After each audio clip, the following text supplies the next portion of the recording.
Greetings and welcome to another video. In today's episode we will be talking about the I am state.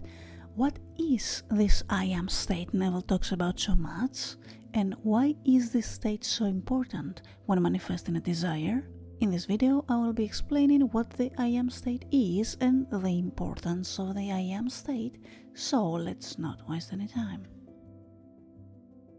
The I am state is also called the God or the void state, and is a state of our awareness of being, a state of pure consciousness and deep realization that we are God, a formless and shapeless form of existence, limitless, timeless awareness.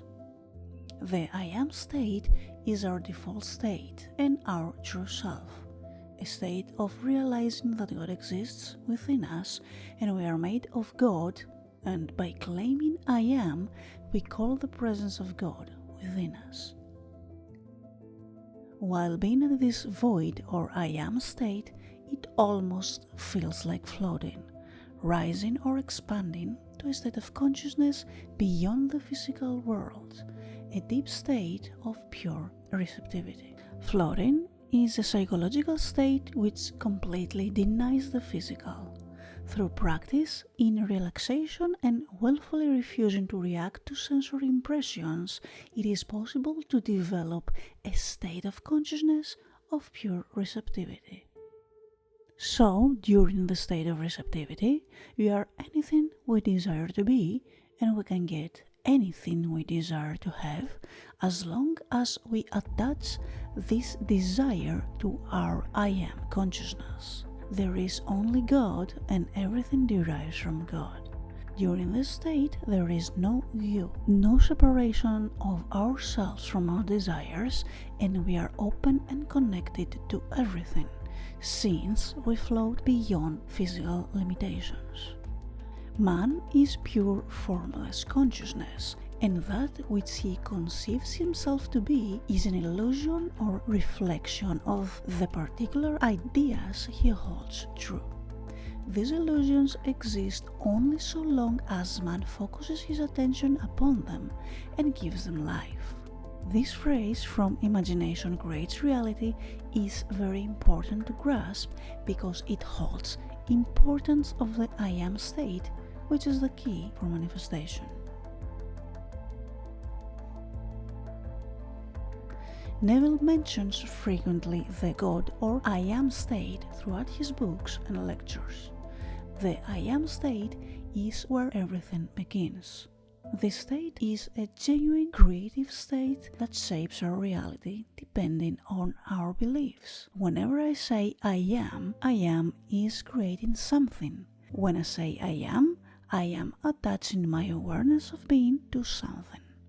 Now you can lie and not believe what you are saying, but you cannot believe something about I am and not create it.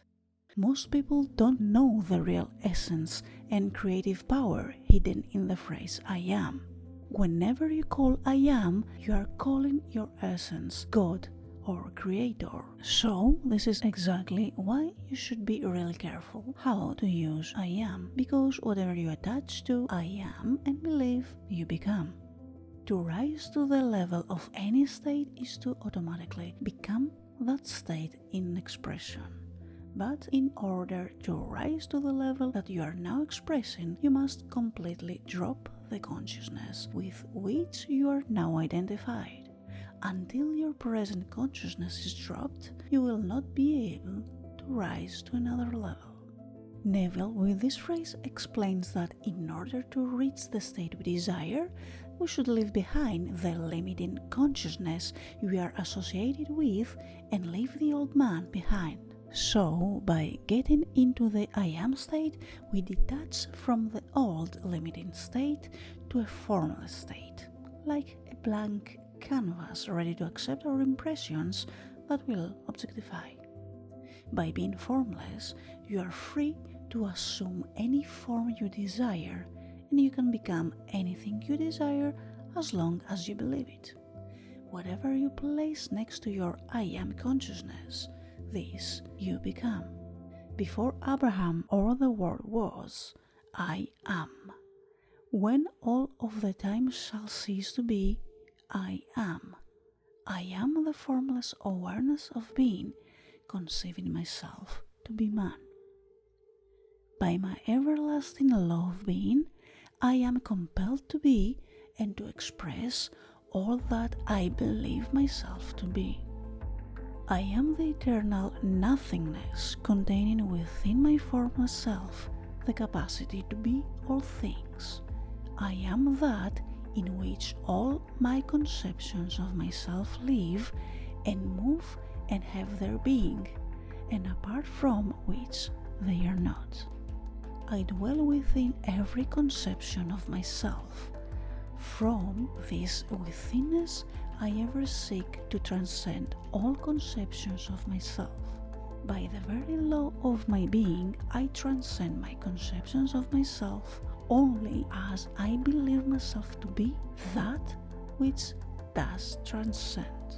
I am the law of being, and beside me there is no law. I am that I am. And that was the end of our video. Thanks for watching.